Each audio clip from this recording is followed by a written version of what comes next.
nationale. Est-ce que vous êtes avec moi? Le guide suprême, c'est le Seigneur Jésus-Christ. C'est lui qui est au-dessus. C'est lui qui est Dieu. C'est lui qui est l'adorable.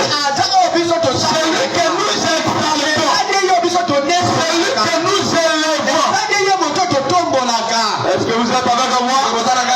C'est lui que nous élevons. C'est lui que nous parlons. C'est lui que nous fléchissons. C'est le Seigneur Jésus-Christ.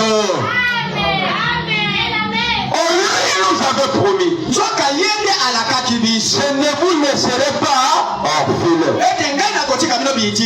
Je prierai le Père.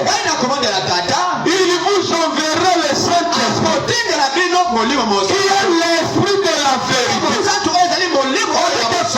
Saint-Esprit viendra. Il vous conduira dans toute la vérité. Est-ce que vous êtes avec moi? C'est le Saint-Esprit qui vient nous conduire aujourd'hui. Et Jésus a dit, je vous laisserai pas orphelins. Et nous avons vu dans la semaine que tous ceux qui n'ont pas le Saint-Esprit sont des orphelins spirituels. Mais Jésus s'est soucié de nous. Pour cette situation d'orphelinat. Il dit non, je ne vous laisserai pas orphelins. Moi-même je viendrai à vous. Parce qu'il devait venir.